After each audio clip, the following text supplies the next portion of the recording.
There's a new Nintendo console that's just been announced, and it's quite a questionable move. Yesterday, Nintendo showed us that a new Switch Lite is coming out, an entry-level Switch which dials back on some of the features and has a bigger focus on mobility and using it on the go. To me, this seems like a really weird idea and something that we didn't really need. But before we get into any of that, let's have a rundown of what the console has.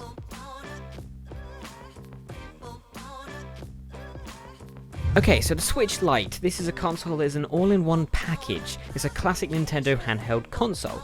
This means the two detachable controls are gone. We are left with a classic PSP design. This version of the Switch is definitely more handheld focused, and we know this because it does not have a docking feature that the normal Switch has, which is a bit weird as it's called a Switch. There's no switching going on here. Despite that, it is said that the battery life of this thing could be slightly better than the original, which is pretty damn cool. And for some reason they made a point about the vents on the console, because that's what I want to know about my games console. What's the vents like? The whole console is also a little bit smaller and lighter than the original, which is always a plus. So hearing that, it sounds like a pretty damn cool console, but what's my problem with it?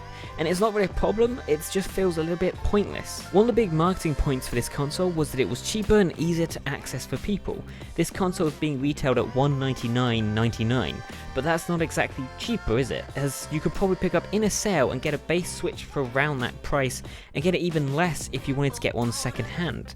So for the sake of £50 or dollars or whatever currency you're in, you lose a lot of features and the whole entire point of the console. And to be honest, when you look into it, if you wanted to play with other people in your family, which is one of the biggest selling points to these consoles, then you'd have to spend more money on those Joy-Cons. So basically, you're spending the same amount of money and still losing features. So it is really questionable to whether we actually had a need for an even more portable device.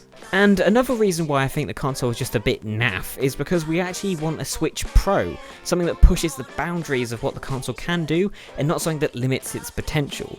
We want something that has better specs, not just replacement for your 3DS. I think we have a need for something more and not something less. Now, I could see this as simply just a Pokemon machine, which, if that's what you want, I'm happy for you guys, go ahead, go do that. But I think if you want a Nintendo Switch to be able to switch it between things, if you want to experience games on a TV, but also whilst you're on the go, then you're not going to want this version. Actually, this is quite similar to the iPad and iPad mini. What's the point?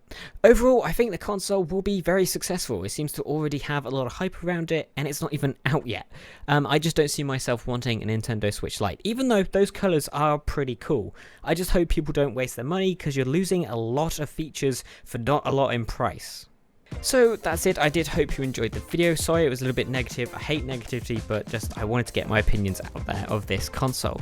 Some more videos coming out in the future. We got some story-based stuff. So yes, thank you very much for watching. Click the like button, subscribe if you haven't already. We've got a blog website coming out soon, so keep ahead on that. And we're going to be posting more on Instagram and Twitter. We always tweet on Twitter and stuff, but we're getting into it. So yes, thank you very much for watching, and I'll see you next week or sometime. I'm not too sure yet.